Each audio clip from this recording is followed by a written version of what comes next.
Northern Petroleum is a well-established oil and gas company, a full-cycle company exploring, producing, developing and reinvesting. It has over 50 licenses and is increasing production.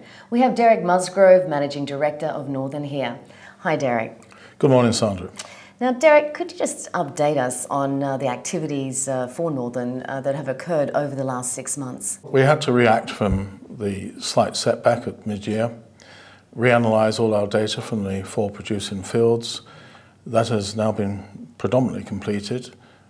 We have now re-established our programme for further development of the Haysbrook gas field. We expect to drill 1 well during the course of 2012, hopefully followed rapidly by a 2nd well to increase production from that rather larger field than the others. We have now completed production testing of the Otterland oil discovery that has successfully flowed oil. We have established plans for the drilling of the Vlis prospect on the Andel licence in southwest Holland. And in the north on the Drenthe 3 licence, we have been working hard on plans for drilling the Ley prospect, all within 2012. Rig availability is a controlling factor as well as planning consents in the north. Okay, so there's a lot of activity there. What could this mean in terms of an increase in production for Northern? That we have to establish further. A significant production increase once those activities start, particularly if we can develop the Otterland oil field as well as the further gas production at Haysbrook. In the meantime, of course, production is on its decline curve. So for the first bit of the year, a slow decline in production, followed hopefully by a rapid increase. Now it's very exciting, but Northern has 1.25% interest in the Gion oil discovery. Now what could this potentially mean for Northern? 1.25% sounds small, but the potential is big. What we're talking about here is not just the discovery of one prospect. What we believe, and our partners believe, is that we've uncovered a whole new petroleum province. We have mapped from seismic some 7, 8 similar structures, and we plan next year to shoot 3D to move and expand the area of coverage, which hopefully will uncover yet further structures. So, although it is very premature to talk about the size of the overall license prospectivity, I think we're well beyond the 1 billion barrels, and we dream and hope perhaps for a number that is around 5. Yeah, and it is exciting. I mean, I know you've clarified what the 1.25% could mean, but you know, the whole area is very exciting. Shell and Tullow are partners with this. Now, why and how does Northern work with majors? We got into this license before they did. It was something of a sideshow if we go back 6-7 years, when we acquired the interest from Wessex Exploration, then at that time Wessex International, and Hardman Resources were the operator. Tullow took over Hardman, which brought in Tullow's expertise.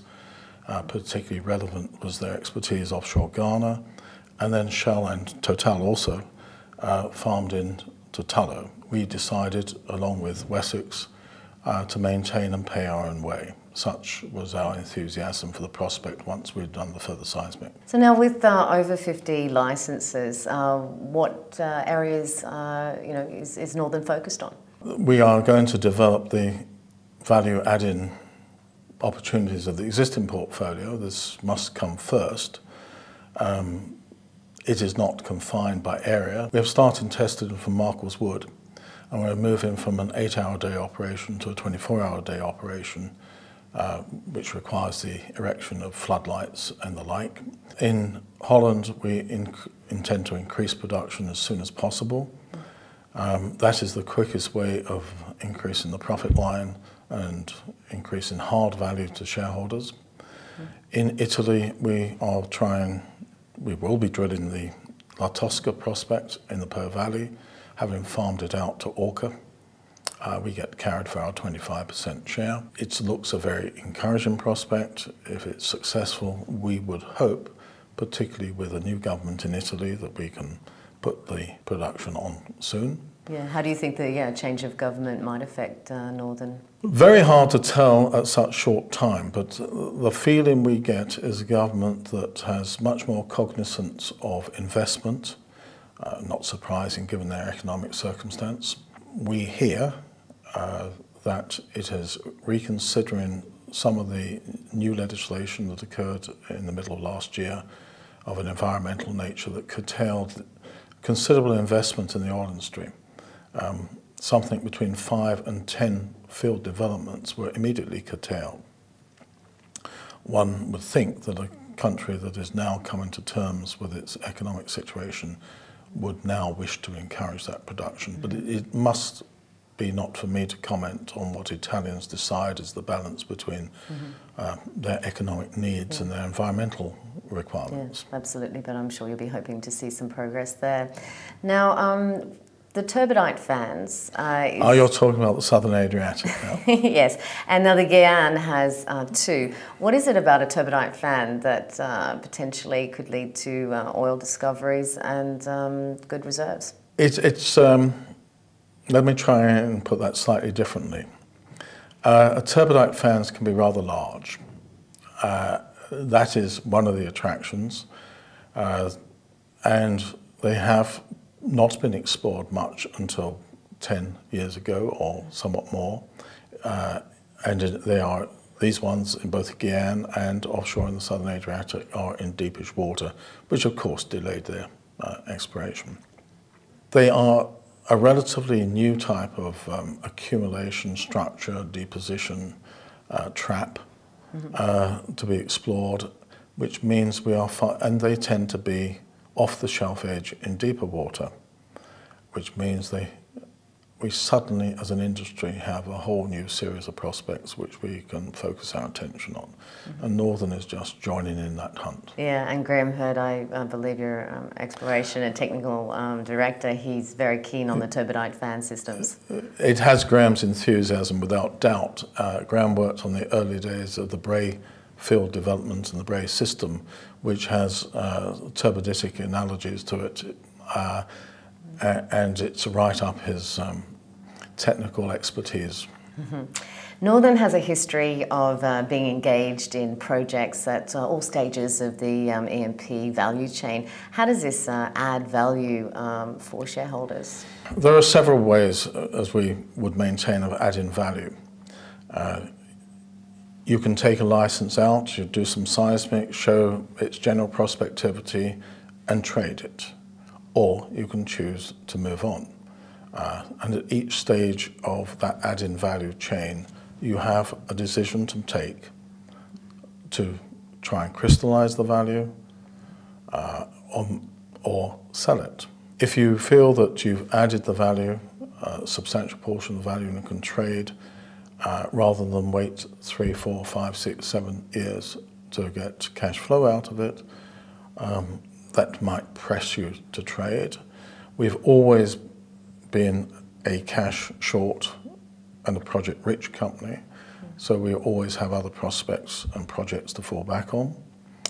That shortage of cash in the general sense would encourage us to strongly consider trading, but not our best. Now, talking about cash, with regards to working capital, how is Northern positioned moving forward, especially in light of the costs that may be associated with Gion?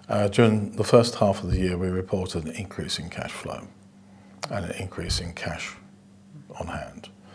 The investment in Gion means that we pay 1/80th of the total cost. So it's a question of, for a $240 million well, which is not the cost of the Gion well, I won't directly comment on that, our investment would be $3 million. That's well within the compass of a company holding cash reserves of 20 to 25 million euros. Okay. The wider question to address is that we always cut our cloth to suit our means. We are a company that operates very prudently on not exposing ourselves to the sudden requirement for fresh equity.